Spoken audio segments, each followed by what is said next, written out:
Je suis très heureux de vous retrouver ce soir, vraiment. Et vous avez, nous aurions aimé que plus de personnes répondent à l'appel, mais ne vous en faites pas. Le Seigneur, chaque chose se fera en son temps. Nous avons une belle semaine à passer ensemble. Mais vous êtes des témoins. Et que font les témoins? Ils vont dire ce qu'ils ont entendu, ce qu'ils ont vu. Fermons les yeux 3 secondes. Merci, grand Dieu, de permettre cette réunion ce soir. Tu connais tous les cœurs venus. Cache ton serviteur en Jésus. Que ta parole seule, Seigneur, fasse autorité. Et que tu fasses le travail pour lequel nous avons organisé cette semaine de prière. Merci pour ton esprit. Merci pour tes anges puissants en force. Ce sont ces grâces que nous demandons pour cette communauté et pour chacun d'entre nous. Au nom de Jésus. Amen. Donc, nous sommes toujours dans le cadre des signes annonciateurs du retour de Jésus et de la promesse de la restauration du croyant. Mais ce soir, après avoir vu hier l'autorité de la parole et comment la famille, les responsables de famille devraient se comporter, nous allons voir ces signes dont nous avons tant parlé. Alors pour cela, nous allons faire un parallèle entre 3 textes, Luc, Matthieu et Apocalypse. Premièrement, Matthieu. Allons dans Matthieu 24. Matthieu 24.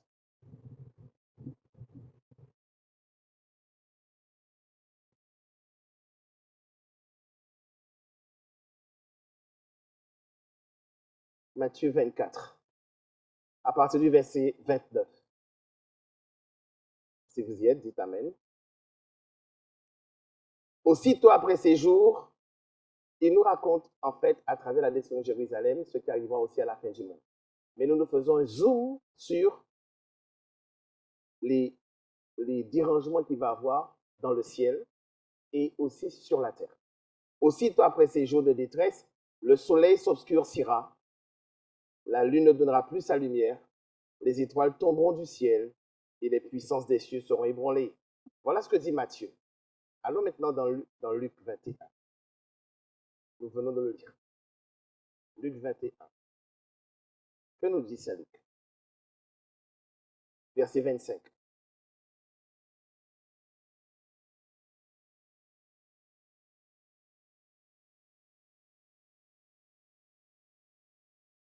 Vous y êtes?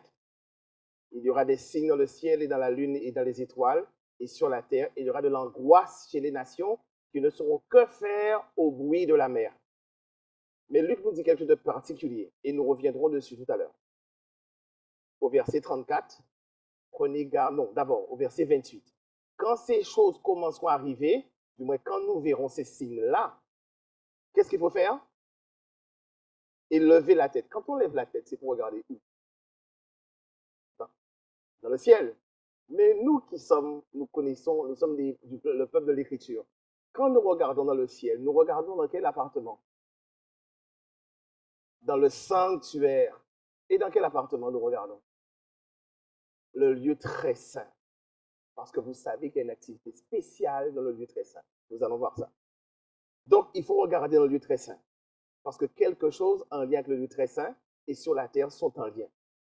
En même temps, verset 31, de même quand vous verrez ces choses, sachez que le royaume des cieux est proche. Donc, quand vous verrez ces signes, non seulement levez la tête, donc il y a une préparation, mais le royaume des cieux est proche. Maintenant, une mise en garde. En attendant l'arrivée de ce royaume des cieux et que vous préparez votre cœur, voilà ce qui est dit au verset 34.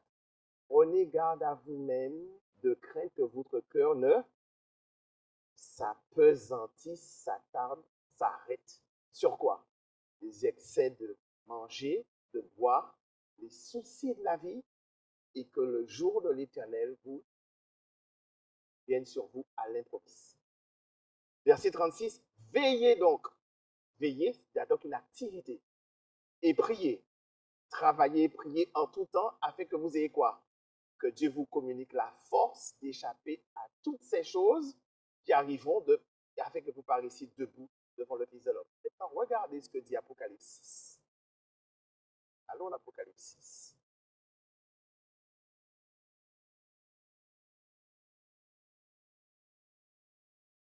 Apocalypse 6. Nous sommes au sceau. Nous allons directement au 6e sceau. Combien de sceaux il y a? 7. Donc nous sommes au 6e sceau. Pourquoi je dis ça? Regardez ce qui se passe. Qu'est-ce que Jean va dire la même chose que Matthieu et que Luc. Regardez, verset 12. Vous y êtes? Je regardais quand il ouvrit le 6e sceau, il y eut quoi? Un grand tremblement de terre. Le soleil devint noir comme un sac de crin. La lune devint entière comme la lune entière devint comme du sang. Les étoiles tombèrent sur la terre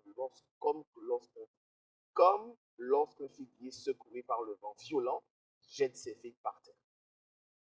Et au verset 14, le ciel se retira. Donc si le ciel se retire, c'est pour laisser passer. Mais le plus important, c'est de voir le verset 12 et le verset 13. Alors, si ça passe pas, c'est passé pour moi. Donc, nous sommes au seuil de la crise de tous les temps. Nous le voyons. Les jugements de Dieu vont se succéder rapidement. C'est quoi les jugements de Dieu? C'est tout ce que nous voyons à nos écrans.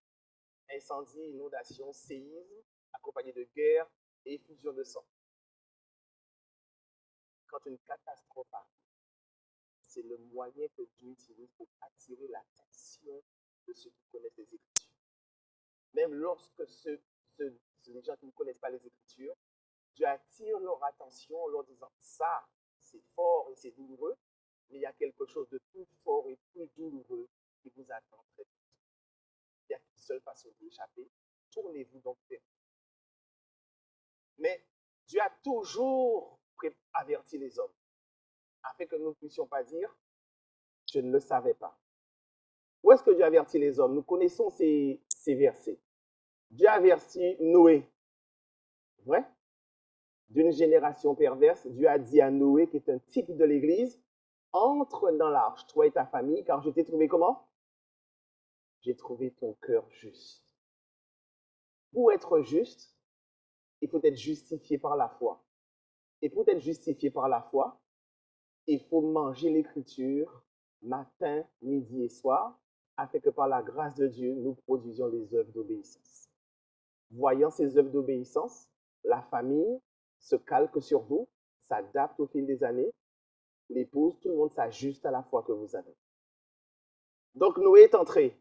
Les autres n'ont pas cru jusqu'à ce que la porte soit fermée. Et quand ils ont eu l'eau salée jusqu'aux narines, ils ont voulu frapper sur la porte. Mais personne n'a pu ouvrir. Vous imaginez le dire et l'imaginer. Vous voyez qu'ils sont au sec dans le bateau. Et vous et tous les vôtres, vous êtes en train de respirer les dernières gouttes d'eau parce que nous n'avons pas écouté. Ce message aussi a été adressé avant que ça arrive à Lot. Il est venu le chercher. Mais ce qu'il y a de bien, regardez, c'est là où Dieu est fort. Il dit à Lot, je suis venu te chercher, Lot, sors de là. Lot va chercher ses enfants. Il va chercher ses 2 filles qui étaient déjà mariées. Et qu'est-ce que les 2 filles lui disent? C'est un enseignement pour la famille. Qu'est-ce que les 2 filles lui disent? Les gendres, qu'est-ce qu'ils lui disent? Mais non, Lot. Tu es en train de dérailler, Lot. Ça ne se fera pas. Pourtant, les filles connaissent son père, leur père. Ils savent que c'est un homme de Dieu. Sa parole est certaine. Mais les 2 filles de Lot se sont mariées à qui? Des sodomites, des païens, des hommes qui n'ont pas Dieu dans leur cœur. Ils n'ont pas pu appuyer la parole de l'autre. C'est un avertissement. On ne choisit pas n'importe qui. Ça peut être, on peut le payer cash.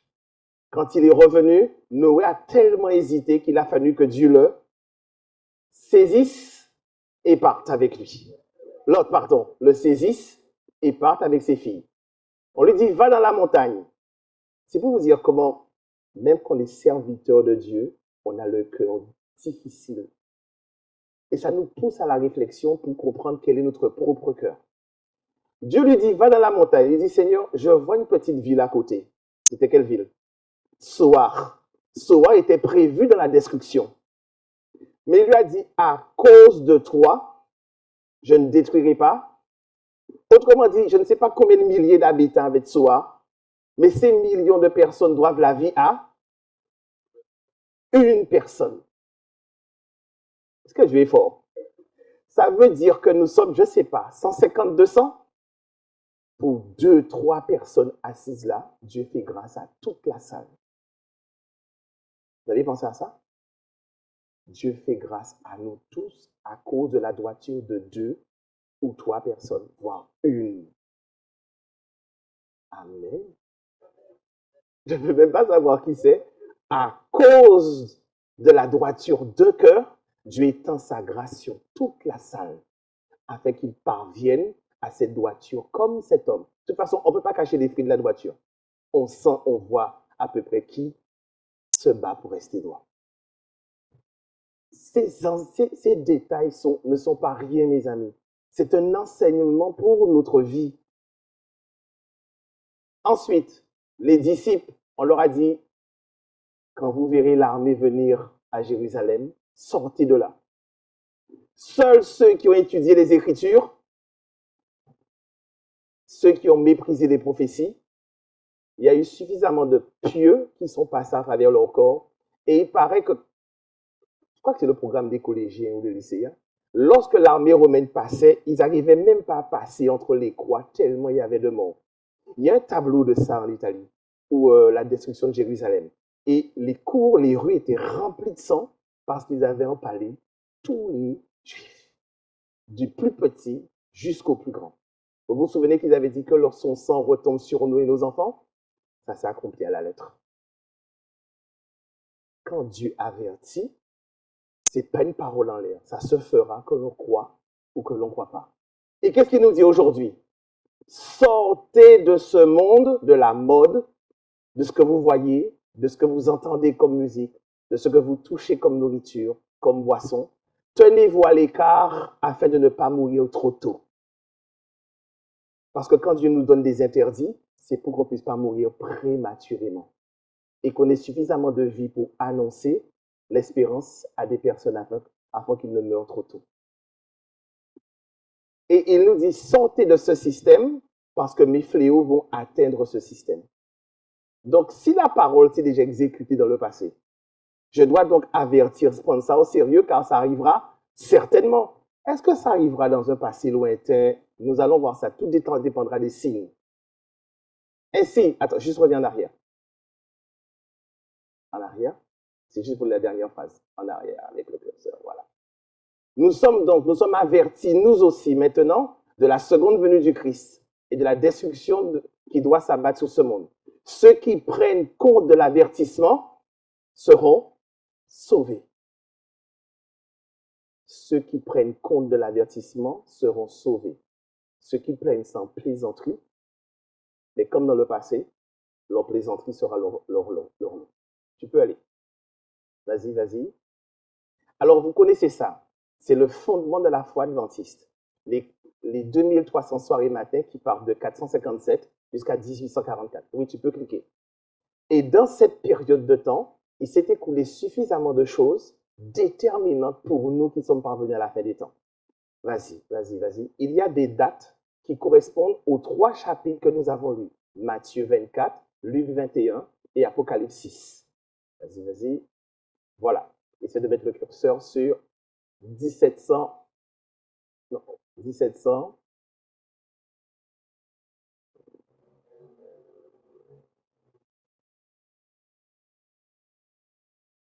Ne fais pas ça, tu vas y arriver. 17, le premier, voilà, tu peux cliquer 2 fois. Qu'est-ce qui s'est passé en 1755?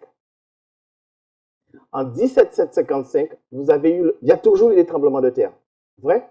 Même meurtrier. Mais celui-là est un tremblement de terre exceptionnel. Pourquoi? Ça sort du Portugal. Si vous avez un temps, lisez ça dans Tragédie des siècles. Et là, elle en parle largement. Consultez vos livres d'histoire, vous allez voir, il n'y a pas eu de tremblement de terre équivalent à celui-ci. Pourquoi? Ces signes ont été témoins avant le début du 19e siècle. Dans l'accomplissement de cette prophétie en 1755, eut lieu le plus terrible des tremblements de terre qui n'a jamais été enregistré, connu comme le tremblement de terre de Lisbonne. Il s'est étendu sur une grande partie de l'Europe, de l'Afrique et de l'Amérique. Vous imaginez le nombre de millions de kilomètres. Il a été ressenti au Groenland, aux Antilles, sur l'île de Madère, en Norvège et en Suède, en Grande-Bretagne, en Irlande, soit une étendue de 6 millions de kilomètres carrés. Avez-vous déjà vu un tremblement de terre pareil? Ça s'est passé dans un lieu assez spécial en Portugal, et une église, il y avait une procession religieuse, et l'église a littéralement disparu. Lisez ça, c'est très instructif. Continuez. Les secousses du séisme furent ressenties partout en Europe jusqu'en Finlande. D'autres tsunamis atteignirent des hauteurs de 20 mètres, frappèrent les côtes atlantiques de l'Afrique du Nord ou traversèrent l'océan Atlantique jusqu'à Martinique, à la Barbade, où ils atteignaient respectivement des hauteurs de 1,80 m en Martinique. Pourtant, ça s'est passé où? Au Portugal. C'est bien le premier signe donné par Apocalypse 6, un grand tremblement de terre, souligné par Matthieu, souligné par Luc. Ça fait un signe qui s'est déjà vérifié. 1755. Tu peux continuer. Voilà. Deuxième. Le jour le plus obscur. Rappelez-vous, nous sommes toujours, si vous avez gardé vous bien Apocalypse 6, verset 12, je regardais, il ouvrit le 6e sceau, il y eut un grand tremblement de terre de Lisbonne. Ensuite, le soleil devint noir comme du crin. Le jour le plus obscur du 19 mai 1780 est entré dans l'histoire. Depuis les plaies d'Égypte, l'humanité n'a pas enregistré un enregistrement aussi étendu, aussi dense et aussi prolongé. La description de cet événement fait par les témoins oculaires n'est qu'un écho de la parole de Dieu transmise par le moyen du prophète Joël. Joël l'avait dit 25 siècles auparavant. Le soleil se changera en ténèbres et la lune en sang avant l'arrivée du jour de l'Éternel, ce jour grand et terrible. Ça fait 2 signes déjà réalisés. Après ces 4 signes, qu'est-ce que Dieu dit? Cette génération ne passera point avant que de voir l'arrivée du Seigneur. Ne croyez pas qu'une génération, c'est, par exemple, ma génération ne passera pas. Parmi vous, certains le verront. Ça veut dire que certains passeront par la mort. Mais vous le verrez.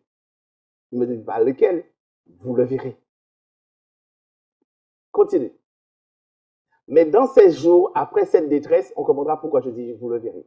Le soleil s'obscurcira, la lune ne donnera plus sa lumière. Marc 13, verset 24 le dit.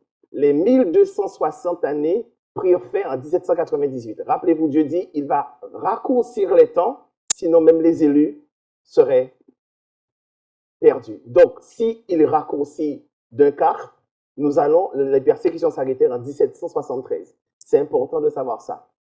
Or, c'est d'après cette persécution, c'est après la persécution que, selon la prédiction de Jésus, le soleil devait s'obscurcir. Cette prophétie s'est accomplie le 19 mai 1780. Tu peux passer. Continue. Oui. Alors, Luc et Marc ont parlé de cela. Nous l'avons lu. Tu peux passer. Donc, les premiers signes précurseurs du retour du Seigneur sont mentionnés comme suit par le voyant de Patmos. Il y a eu un grand tremblement de terre, le soleil devient noir comme un sac de crin, la lune entière devient comme du sang. Ces signes apparurent avant le commencement du 19e siècle. Ce ne sont pas des signes à venir, ni dans notre période. Ces signes sont passés. Donc, ça veut dire que si le dernier est accompli, ces signes sont déjà passés et nous sommes en train de nous laisser appesantir par le boire, le manger, et nous vivons alors que des choses sont en train de se sceller dans le ciel. Et jamais nous avons été aussi proches du retour du Christ. Les autres générations disaient que le Christ tarde à venir, mais ils n'avaient pas ces signes. Ils n'avaient pas eu d'études approfondies des prophéties. Non seulement il y a ces signes, mais il y a aussi des événements qui vont arriver après ces signes. Et quand ces événements vont arriver, après ces événements, le petit nuage qui vient d'Orion emmène Jésus. Mais il faut que ces événements arrivent d'abord. Rappelez-vous au temps de Paul. Il pensait aussi que Jésus va venir. Mais qu'est-ce que Paul leur a dit? Arrêtez ça. il faut que l'homme de péché arrive d'abord. Et c'est qui l'homme de péché? La papauté, mes amis. Les faux prophètes, l'évêque commençait déjà à agir à l'époque de Paul parce qu'il disait, il agit déjà avec sa doctrine. Donc, mes amis, ce sont des faits, des vérités. Connaître Jésus, c'est une chose, mais connaître Jésus, c'est aussi ces informations que la Bible nous donne. C'est Jésus, parce qu'il ne fait rien sans avertir ses serviteurs. Et qu'est-ce que Pierre nous dit? Ne méprisez pas les prophéties, parce qu'il y a un lien entre la connaissance prophétique et l'étoile du matin qui doit se lever dans vos cœurs. Vous comprenez ça? Donc, si on méprise les prophéties, comment l'étoile du matin se lèvera? Puisque nous ne savons pas ce qui arrive devant nous. Nous devrions dire à TF1 et à Guadeloupe Première, voilà ce qui va arriver. Ces événements arrivent pour telle et telle raison. Ils vont vous faire passer pour fou, mais quand ça arrivera, comment vous savez cela? Vous comprenez? Continuez. Donc, la Lune devient comme du sang le 18 mars 1783. Continuez. Nous allons maintenant sur le dernier. Non. Alors, reste là. Je vous ai mis des dates. Vous voyez ces dates? Vous connaissez le Christ est mort en l'an 31. Étienne en l'an 34. Toute la période de 538 à 1798, ce sont les 1260 années. 1517, c'est la réforme avec Martin Luther, avec les 95 thèses. Où finalement, Martin Luther, un puissant catholique pratiquant, quand il étudie les Écritures, il peut se tenir devant le pape et dire, je sais que tu es l'antéchrist et que ton trône, c'est le trône de Satan. Mais c'était un puissant catholique croyant. Mais quand il comprit les Écritures, c'est ce qu'il a pu dire, on a pu déclarer, le pape l'a dû l'excommunier ou bien pour le faire mourir. Ensuite, nous avons le rôle de la Révolution française en 1789. Nous aurons certainement l'occasion de revenir dessus, puisque la France joue un rôle capital. Nous sommes français. Nous devons savoir l'histoire de ce pays dans la Bible, parce que ce pays cumule deux noms, Sodome et Égypte. Vous voulez voir ça? Il est quelle heure? Sodome et Égypte. Allons rapidement à vol d'oiseau. Apocalypse. Allons dans Apocalypse.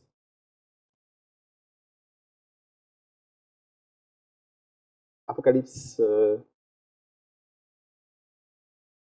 Voilà. Apocalypse 11. Apocalypse 11. Et leurs cadavres seront sur la place de la grande ville, qui est appelée en un sens Sodome, en un sens spirituel Sodome et Égypte, là même où le Seigneur a été crucifié. Par contre, tu peux cliquer sur 1789. Voilà. Alors, je vais aller vite, je vais aller à l'essentiel. La plupart des historiens, enfin des hommes éclairés, font remonter que les causes de la Révolution française à la proscription de la réforme, c'est-à-dire lorsqu'ils ont voulu atteindre et faire effacer la réforme, et le peuple de la réforme, c'est-à-dire le peuple de Dieu, puisqu'ils avaient la justification par la foi, c'est-à-dire la parole de Dieu, ils ont fait ça à cause du fait qu'ils ont persécuté la parole de Dieu. Exact. Continue. Continue. Alors, c'est marqué en bas, comme Louis XVI a été frappé à cause de l'iniquité des rois qui l'avaient précédé, de même les Français, de tous les rangs, ont été punis de 1793 à 1794 par la terreur de la servilité de leurs ancêtres. Le glaive a frappé sur tous les rangs parce que la servitude a été l'œuvre de tous. L'histoire de la France se dénoue avec fureur dans ces années d'épouvante. La colère d'en haut tranche le nœud gordien des 10 derniers siècles. De toutes les révolutions, la Révolution française a été la plus sanglante parce que l'histoire de la France est celle qui avait laissé s'accumuler le plus d'iniquité. Vous apprenez, chers jeunes, l'histoire de la France et la Révolution française au collège et au lycée. Mais vous êtes à milieu d'imaginer que cette connaissance, il y a une autre partie. C'est la Bible qui vous la révèle. Pourquoi cette nation a envoyé tant de personnes à la guillotine? Pourquoi le peuple du nord au sud, d'est en ouest, s'est mis à danser quand ils ont brûlé les Bibles? Pourquoi la France est toujours représentée dans sa révolution avec une femme à demi nue avec un sein touchant un drapeau? Pourquoi lors de la grande commission, ils sont arrivés en disant que c'est la raison et la Bible, c'est infâme, comme disait Voltaire. Cet ensemble de cultures littéraires qui a mis Dieu dehors. C'est la seule nation qui a mis Dieu dehors. Et c'est pas étonnant que la France est la première fille convertie à la papauté. Donc, ce qui arrive à la France aujourd'hui, croyez-vous que c'est un hasard quand vous connaissez son fondement? Mais il faut s'informer afin de pouvoir informer les propres Français. Voilà pourquoi cela vous arrive. Donc, si vous voulez vous sauver de cela, il n'y a qu'une seule façon, il faut lever la tête. Mais si on ne leur dit pas ça, qui leur dira? N'est-ce pas le peuple de la vérité? Continuons. Il y a toujours un lien entre l'histoire des hommes et la Bible. Mais il faut faire le lien pour que les gens trouvent que ce que vous dites, c'est ancré dans une vérité qu'ils connaissent. Tous les Voltaire et compagnie, ils ont mis Dieu dehors. Continue, vous avez lu certainement Gargantua et compagnie. Toutes ces choses racontent comment le plaisir et la luxure de ce siècle des Lumières, ça va s'accumuler avec qui est Dieu pour que je puisse croire en lui. Et ils ont mis Dieu dehors. Donc c'est pourquoi la France cumule le caractère de l'Égypte et le caractère de Sodome. Le saviez-vous, mes amis? On peut prendre, quand Dieu dit examiner toutes choses et retenir ce qui est bon, examiner toutes choses de chaque nation, prenez ce qui est bon, mais déposez ce qui n'est pas bon. Sinon, vous participerez vous-même à ces péchés. Ce n'est pas tout qu'il faut prendre. Mais qu'est-ce qui nous permet de faire la différence? Lisez la parole de Dieu. C'est comme une épée à deux tranchants. Elle sépare ce qui est vil et ce qui est pur, afin que vous restiez pur. Vous comprenez? Même dans notre culture judéo, comment je dis ça? Magico-religieuse. Faites très attention dans notre culture. Nous traînons en nous des croyances qui influencent sur notre foi. Si vous êtes une nouvelle créature, vous êtes libéré de tout ce passé extérieur, de l'esclavage et de ses maux, car Jésus est le bon guérisseur. Vos ancêtres, c'est qui? Ceux qui ont lutté d'Afrique, les lutteurs, vos ancêtres, c'est qui? Abraham, le père de la foi. Vous avez changé de filiation. Avez-vous une âme révolutionnaire ou une âme de conquérant pacifique? C'est pas la même chose. Quel genre d'être vous êtes? Vous êtes guadeloupéen ou fils de Dieu? Je m'attaque à des choses sérieuses, car c'est l'identité qui vous êtes. On ne peut pas être à la fois révolutionnaire et culturel, et en même temps fils de Dieu. C'est pas combinable. C'est pas combinable avec la croissance de la foi. Il faut faire un choix. Ou c'est Jésus, ou c'est ma culture. Mais je suis guadeloupéen. Non, vous êtes fils de Dieu, descendant d'Abraham. Vous avez la foi d'Abraham. C'est Joseph, Élie, Daniel, voilà vos ancêtres. Et Jésus, votre père et votre frère. Et vous reflétez les valeurs qu'il vous a données. Comprenez-vous cela? Mais pour défendre ça, il vous faut beaucoup de foi, parce que devant, vous allez trouver des gens qui vont argumenter. Ah ouais, on ne peut pas nous payer, ouais. Mais vous devez savoir ces choses afin que vous connaîtrez la vérité et la vérité vous affranchira. Oui, je termine avec ça. On continue. Continue. Donc, nous avons vu les caractéristiques de la France. Continue, on va sortir de la France. Voilà. Donc, ce n'est pas la peine que je vous passe le passé culturel, la période des Lumières, que toutes les nations envient, mais ils ne savent pas qu'à l'intérieur, c'est Sodome et Gomorrhe. Égypte et Gomorrhe. Vous comprenez? Alors que c'est ce type de culture que les nations veulent. Alors que vous qui êtes chrétiens, c'est ce que vous devez vomir. La France occupe une place à part dans les annales de l'humanité, étant le seul État qui, par une décision de son assemblée législative, a déclaré l'inexistence de Dieu. Pour que cet État soit réhabilité, il faudrait que dans son assemblée législative, qu'elle corrige. Car c'est la nation qui a parlé. Et pour revenir, la nation doit corriger. Vous comprenez ça? Et dans la vaste majorité de sa population, tant dans la capitale qu'en province, est accueillie cette nouvelle par des danses, des chants de joie. Ils ont mis Jésus dehors. Ce n'est pas le cas des Anglais, ce n'est pas le cas des Allemands, ce n'est pas le cas des Américains. Vous comprenez pourquoi certaines nations sont plus devant que d'autres, même si elles font des abominations? Il y a forcément une raison dans l'histoire liée à la parole, ce qu'elles ont fait de la parole. Quand Dieu bénit, il ne retire pas sa bénédiction. Continue. Et nous allons à, enfin, 1833. 1833, chute des étoiles en novembre 1833. La chute des étoiles correspond bien dans Apocalypse 6, le dernier signe avant la manifestation de Dieu. Le dernier signe dans le ciel. Les étoiles tombèrent sur la terre comme un figuier secoué par un vent violent, jette ses figues par terre. Mais dans ces jours, après la détresse du soleil, le soleil s'obscurcit, la lune devient comme le donne plus de sa lumière, les étoiles tombèrent du ciel et la puissance des cieux fut ébranlée.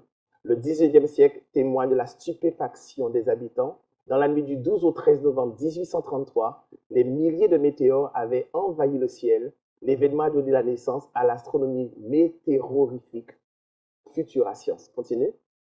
Ce phénomène, vous allez pouvoir le chercher, chers jeunes, sur Internet, la chute des étoiles de novembre 1833.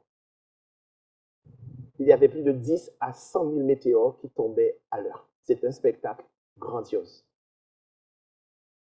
Ces signes sont arrivés. Tu peux continuer? Continue. Nous aurons l'occasion de revenir sur ça. Mais tous ces signes se sont passés à l'intérieur des 1260 années. Et regardez, 1798 annonce la fin de la prise de la papauté. Et juste après 1798, regardez, le mouvement millérite va prendre naissance. Et le mouvement des étoiles, 1833, va se faire juste après que vous avez entendu parler de William Miller? William Miller va prendre sa licence. On va lui donner sa licence pour aller donner la parole de Dieu. Donc Dieu répartit ces signes de manière judicieuse afin que chaque événement puisse avoir son appui. Vous le voyez? Et nous qui étudions la Bible bien après, on se rend compte que cette période de 538 à 1798, toute la période qui vient après, a été intensément visitée par l'Esprit du Seigneur.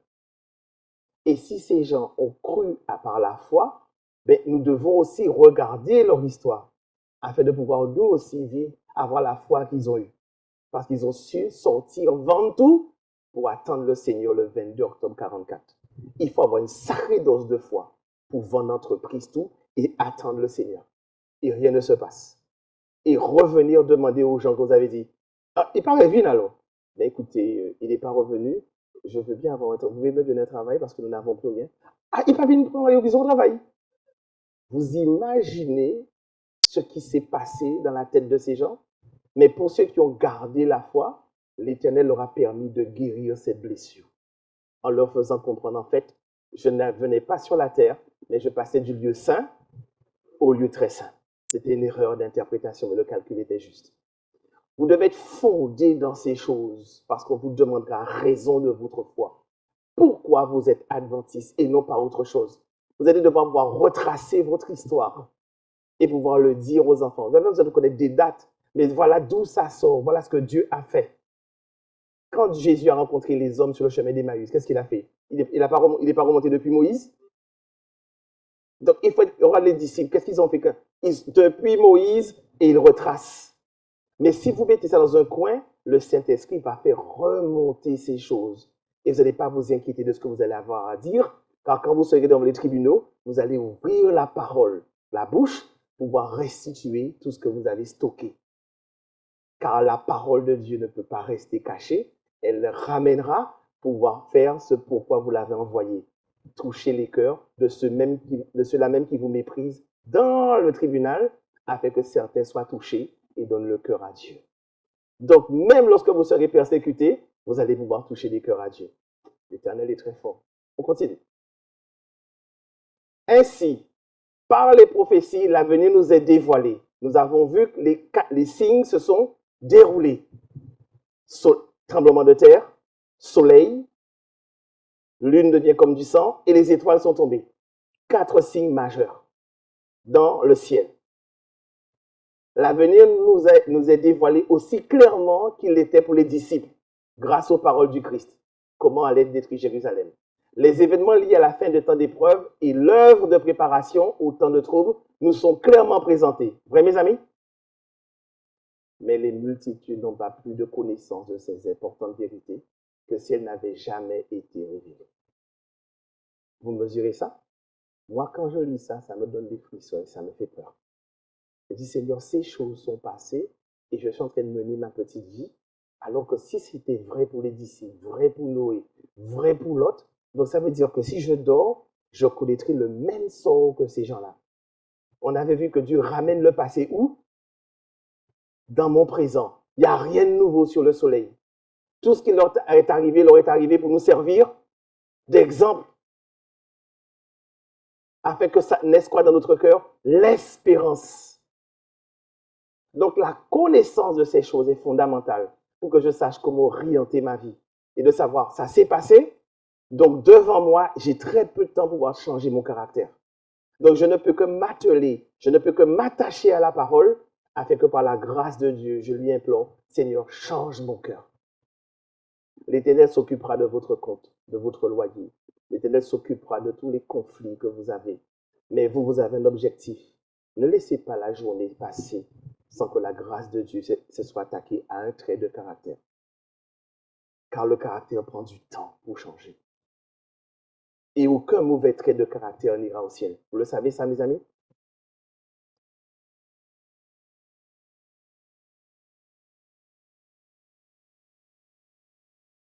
Diapositive 12, continue. Non, reviens en arrière.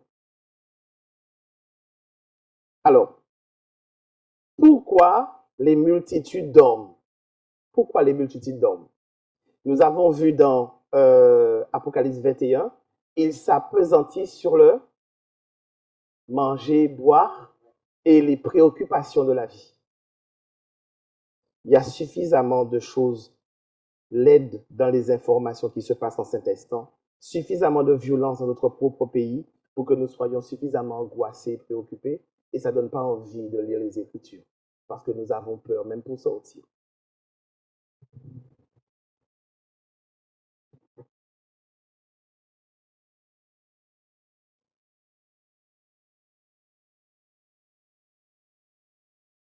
Mes amis, pour être sauvé, qu'est-ce qu'il faut faire? Allons dans Matthieu 16, verset 24. Matthieu 16, verset 24. Puisque ces événements sont une certitude et Dieu veut nous réveiller, allons dans Matthieu 16, verset 24. Matthieu 16, verset 24. Qu'est-ce que Jésus veut leur dire? Si la mode, observez bien mes amis, il n'y a pas un programme à la télévision si vous ne voyez pas la nourriture. Qu'elle soit végétarienne, ce n'est pas le problème.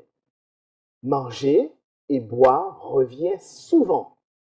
C'est l'une des seules choses, on se dit, mais finalement, autant manger, ça nous calme et puis après on va dormir. Mais manger, la mode et les angoisses de la vie occupent l'esprit. Et ça génère du stress et des maladies. Mais ça, c'est l'œuvre de quelqu'un, l'œuvre de l'ennemi que nous connaissons. Mais l'Éternel a un autre plan pour nous. On le dit souvent, un plan de malheur, un plan de bonheur. Mais c'est quoi un plan de bonheur? Des situations, des événements et sa grâce qui gardent notre cœur serein dans la difficulté. Vous êtes peut-être triste, mais pas dépressif. Vous êtes abattu, mais pas couché à terre. Il y a un temps, et puis après vous vous ressaisissez parce que vous êtes fils de Dieu et la parole de vie est dans votre cœur. Vous devez être capable, même lorsque vous n'avez pas envie de chanter un chant à l'Éternel, parce que vous savez, même si je ne vois pas la lumière, mais l'aurore, le soleil va se lever demain. dans votre vie. Et vous glorifiez Dieu alors que vous ne le voyez pas. La foi, c'est pas ça? Je sais que mon Sauveur, ah, je sais qu'il m'aime. 1000 tombent à ma droite, 10 000 tombent à ma gauche. C'est pas des blagues. Donc, pourquoi se mortifier plus que ça? Ok, je me mortifie 5 minutes, mais la 6e minute, je chante à l'Éternel. D'accord? Matthieu 16, verset 24, qu'est-ce qu'il est dit? Alors Jésus dit à ses disciples, si quelqu'un veut venir à moi, qu'il fasse quoi? Renoncer à lui-même, c'est pas renoncer aux excès de table. C'est pas mettre un couteau à sa gorge alors que je sais que j'aime très bien les éclairs au chocolat et je sais pas, les Mont Blanc. Enfin, vous connaissez vos faiblesses. Forêt noire. Si vous avez mangé un lundi, mais attendez lundi prochain. Pourquoi revenir lundi après-midi? Vous êtes déjà dans l'intempérance. Oui, à moins que vous fassiez de l'exercice et que vous buviez beaucoup d'eau. Il y a des conditions. Renoncer à lui-même, donc renoncer à s'apesantir sur les excès de table, sur la mode, sur ce que vous regardez sur les réseaux sociaux qui sont puissamment addictifs. Les amis, je ne vous dis pas de ne pas regarder les réseaux sociaux. Mais à un moment, asseyez-vous et regardez. Vous regardez un réel. Vous savez ce que c'est des réels? Vous regardez une vidéo, 2 vidéos, 3 vidéos. Regardez bien l'heure à laquelle vous avez commencé. Et quand vous dites, oh, tout ça n'est déjà passé. Hein. Ils vous ont eu. Avec quoi finalement? Qu'est-ce que vous avez regardé?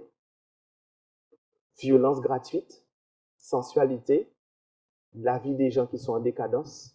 Finalement, vous vous êtes intoxiqué l'esprit. Une image prend 60 ans pour s'effacer. Donc, quand vous avez emmagasiné pendant des semaines les mêmes images, à votre avis, que voulez-vous qui remonte dans votre esprit le soir? Que voulez-vous qui remonte quand vous êtes en train de fermer les yeux et prier? Ces images vont demander à sortir. Mais on a nourri une partie de notre être avec ce type d'image. Donc, ça nous rend une foi faible. Et on entend une petite voix, mais loin, loin, loin. Prie, cherche, mais c'est loin. Si vous avez regardé 2 heures d'Internet, faites 3 heures d'études bibliques. Jusqu'à ce que vous fassiez 3 heures, 30 minutes d'Internet. Et plus vous grandissez dans la parole, vous faites 0 Internet. Alors, je vous donne quelque chose avant de partir. Est-ce que la parole est sainte? Vrai?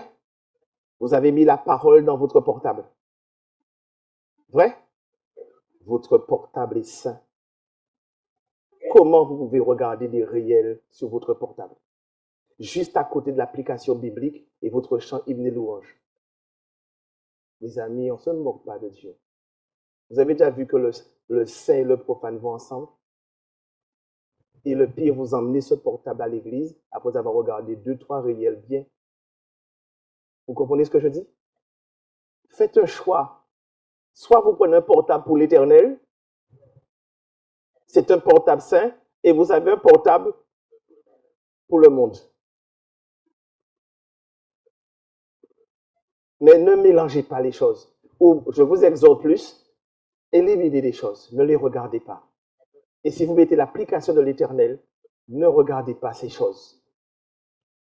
D'une fontaine ne peut pas sortir 2 eaux.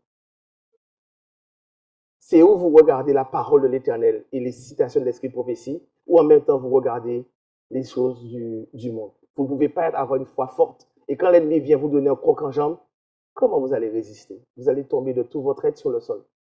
Vous comprenez? On doit renoncer à soi-même. Et renoncer à soi-même, c'est quoi, mes amis? Allons dans 1 Jean 2, verset 16. 1 Jean 2, verset 16, pour comprendre pourquoi ces prophéties, nous n'arrivons pas toujours à les percevoir. Qu'est-ce qui fait que ça me rend, j'entends ces choses-là, mais finalement, rien dans mon cœur bouge. 1 Jean 2, verset 16. Qu'est-il écrit? Verset 15. Qu'est-il écrit? Vous y êtes? N'aimez pas le monde. Donc, n'aimez pas ce que le monde propose. Vous comprenez pourquoi Daniel, Paul, avec de la discipline? Quand Paul dit, regardez tous ceux qui participent aux Jeux Olympiques, ils s'astreignent toute espèce de discipline. Je ne sais pas si vous avez regardé les Jeux Olympiques, mais pour que les hommes par nation arrivent à cette performance, regardez la vie de sacrifice qu'ils ont menée pendant 4 années. Or, si ça menait une vie de sacrifice et d'abstinence pendant 4 années pour une médaille d'or, je ne peux pas mener une vie de discipline pour l'éternel, pour la perfection de mon caractère. Je sais où est mon cœur. Et quand je crie à l'éternel, vous comprenez pourquoi l'éternel prend du temps? Parce qu'il sait que mon affection est pour le monde. Et il m'a dit, n'aime pas le monde. Donc, Dieu est un Dieu rempli de compassion. Il voit que mon cœur, c'est dans le monde. Si c'est du monde que tu veux, va voir le monde. Mais le monde va te marquer ou faire. Mais il dira à son ange, protège sa vie. Mais entre-temps, vous allez recevoir plein de coups. Plein de coups. Des coups dont vous n'aviez pas besoin. Et vous êtes comme un avion accidenté. Après avoir eu vous avez parfois été au sommet, vous avez pris des coups, en bas, des coups. Donc vous vous posez en catastrophe sur la terre. Et puis vous allez vous garer quelque part. Non, ce n'est pas à ça que Dieu vous a appelé. Vous êtes né pour briller, pour refléter la gloire de Dieu. Prendre des coups, oui, mais même pas mal car l'Éternel me guérit. Et si je prends des coups, ce n'est pas parce que j'ai fait ma volonté, c'est parce que j'essaie de vivre comme Dieu me le demande. Donc on ne frappe pas moi, on frappe la parole que les gens ne supportent pas. C'est toute la différence. Vous comprenez ce que je dis? Qu'est-ce que Jean 2, 16 dit? Car tous, alors n'aimez pas le monde, ni les choses qui sont dans le monde. Si quelqu'un aime le monde, qui est l'amour du Père? C'est pas Jésus? Or, on dit que j'aime Jésus. Donc, est-ce qu'on l'aime vraiment? Le mieux, c'est de prendre rendez-vous avec Jésus, dire Seigneur, je t'aime pas. Et tu sais que je t'aime pas. Par contre, j'aimerais apprendre à t'aimer. Apprends-moi à t'aimer. Et Jésus dit, m'aimer, c'est... vous ne savez pas? Si vous m'aimez, vous connaissez alors. Donc, pour aimer Dieu, il faut connaître ses commandements. Seigneur, qu'est-ce que tu n'aimes pas? Mais si Jésus n'aime pas ça, mais je suis l'exemple de Jésus. Donc, je n'aime pas ça non plus. Si Jésus aime ça, oh, Jésus, c'est mon modèle. J'aime ça aussi. Je ne peux pas dire que j'aime Jésus et j'aime ce qu'il n'aime pas. Il y a un truc qui ne va pas. Vous comprenez pourquoi ma prière prend du temps pour monter? Parce qu'il s'élève de lèvres et d'un cœur qui est impur. Et je veux réussir, je veux que mes enfants réussissent.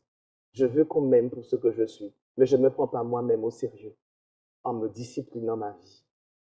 Car le temps que vous êtes sur terre, c'est pour que vous brilliez d'une lumière franche. Mais pour briller d'une lumière franche, ça demande un esprit de dépassement. Vous comprenez ça? Un esprit de sacrifice. Afin que l'esprit de l'Éternel modèle notre intelligence, afin que nous savions que c'est un but que nous avons atteint, nous atteignons ce but, quoi qu'il arrive, quoi qu'il me coûte. Car je veux que l'Éternel en dise, j'ai pris plaisir à marcher avec un tel. Il n'y a rien de plus beau qu'un homme puisse entendre des lèvres du Seigneur Jésus. Et verset 16, tout ce qui est dans le monde, la convoitise de la chair, on ne revient pas encore à la nourriture, et tout ce qui est lié à la sensualité, j'aurai un jour beaucoup à vous dire dessus, mes amis. La convoitise de la chair, la convoitise des yeux. Dieu veut l'éducation des yeux. Ne laissez pas vos yeux traîner n'importe où. Disciplinez vos yeux. Vous ne pouvez pas dire, j'aime pas le chocolat. Je prends un exemple. J'aime pas le chocolat, mais quand j'arrive à Carrefour, mais c'est le rayon des chocolats, mais j'aime pas ça. Ah, mais ça ne connaissait pas celui-là. Bon, mais c'est la dernière fois. Je l'emmène chez moi et je le dépose dans le frigo. C'est pas bon, je ne vais pas manger ça aujourd'hui. Et il est dans mon frigo en train de refroidir. Et comme il fait très chaud, il est déjà 11h30, où je sors du travail dès 4h. Oh, je vais manger quelque chose de différent aujourd'hui. Et j'ouvre mon paquet de chocolat. Puisqu'il est là, je ne vais pas le jeter, parce qu'il ne faut pas gaspiller l'argent de l'Éternel. Vous voyez comment l'esprit est agile, alors que l'idéal aurait été, je l'ai acheté, je le jette. Je le jette tel qu'il est. Car je sais que ce n'est pas bon. Je le jette. Seigneur, donne-moi la force de ne plus emmener ça dans ma maison. La convoitise de la chair, la convoitise des yeux et l'orgueil de la vie. C'est Bibi qui fait. C'est moi qui ai réalisé ça. Or, si vous êtes mort, comment peut-on frapper sa poitrine? La seule chose qu'un mort peut dire, il est écrit, voilà ce que le Seigneur a fait pour moi. Sans le Seigneur, j'aurais jamais pu faire ça. Et non pas, oh, j'ai fait ça, oh, j'ai fait... Non, l'orgueil de la vie, c'est bomber son estomac devant l'Éternel. Quand Nebuchadnezzar a dit, ni belle bité en moi, l'Éternel l'a pas envoyé dans la forêt. Et pour le ramener à la vie, il n'a pas mangé des herbes, la réforme alimentaire, et la pluie n'est pas tombée sur lui, le Saint-Esprit, et quand c'est tombé sur lui, et il a mangé des herbes, qu'est-ce qui s'est passé? Il leva les yeux vers le ciel, et l'Éternel l'a fait retourner sur son trône. Parce que vous croyez que l'herbe qu'il a mangée, c'est pas par hasard. L'herbe que vous trouvez, c'est la même herbe que vous trouvez dans Genèse 2. L'Éternel leur donna des herbes et des plantes et compagnie comme première nourriture. Donc, à cause de cette nourriture, il retrouva la vue. Et il a pu voir son Dieu. Et son Dieu l'a exaucé. Et Dieu l'a remis sur son trône. L'Éternel est fort, il est dans les détails. Amen, amen, amen, amen, amen. Nous arrivons pratiquement à la fin. Et j'ai pratiquement fini aussi. Allons dans Matthieu 10, verset 1, 2 textes et nous avons fini. Matthieu 10, verset 38. Et nous allons prier. Matthieu 10, verset 38. Qu'est-il écrit? Celui qui ne prend pas sa croix et ne me suit pas n'est pas digne de moi. Peut-être qu'on a un problème avec cette phrase. Qu'est-ce que ça veut dire prendre sa croix? Christ a pris la croix. Il a pris les péchés du monde. D'accord. Donc, il nous a donné la victoire. Maintenant, prendre la croix, c'est prendre la vie du Christ et oser vivre la vie du Christ. Être compatissant, miséricordieux, bon envers celui qui médite de vous casser les reins chaque jour. Lui donner ce dont il a droit alors qu'il ne vous aime pas. Être patient, savoir se maîtriser, qu'il ne sorte de votre bouche aucune parole mauvaise. Mais s'il y a lieu qu'une bonne parole sorte de votre bouche et communique une grâce à vos ennemis et à ceux qui vous aiment. Ça change tout. C'est ça. C'est ça, prendre sa croix. Et à cause de cette croix, on va vous faire du mal. Mais ce n'est pas à vous qu'on fait du mal. On fait du mal à la lumière qui est dans votre cœur. Or, si on frappe la lumière, qu'est-ce que Dieu dit? Vous êtes la prunelle de... L'Éternel ne va pas se lever pour vous. Et qu'est-ce que vous allez faire dans votre miséricorde et votre bonté? Seigneur, ne lui enlève pas la vie, mais permet qu'il te connaisse. Ne lui fais pas du mal, car quand l'Éternel se lève pour un des siens, c'est la mort. Ça se fait encore en 2024. Les gens peuvent mourir parce qu'ils ont touché un fils de Dieu. Surtout quand le fils de Dieu est en paix. Donc vous demandez, Éternel, ne le touche pas à sa vie. Mais permet qu'il entende, il est simplement aveuglé. Mais permet qu'à travers mon attitude ou mes phrases, il puisse être touché. Et revenu de sa folie, il glorifie Dieu que toi, tu l'as mis dans sa vie afin qu'il puisse être captif en Jésus-Christ. Ça change tout. Ça, c'est un fils de Dieu libre. Dernier texte, Jean 8, verset 12. Et nous avons fini.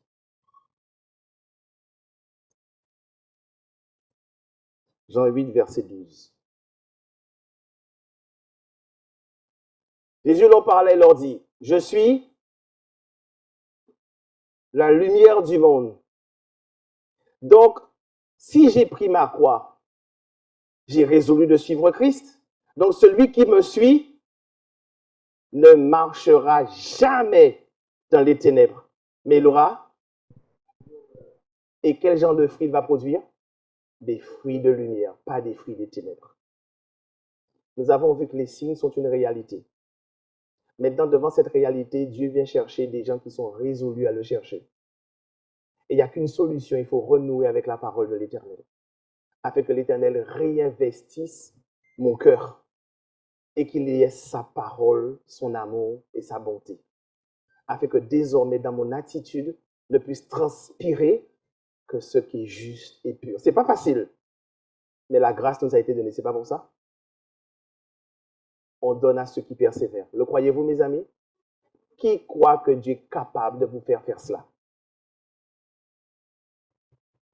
Vous avez le droit de ne pas croire. Mais croyez-vous que Dieu est capable de vous faire cela?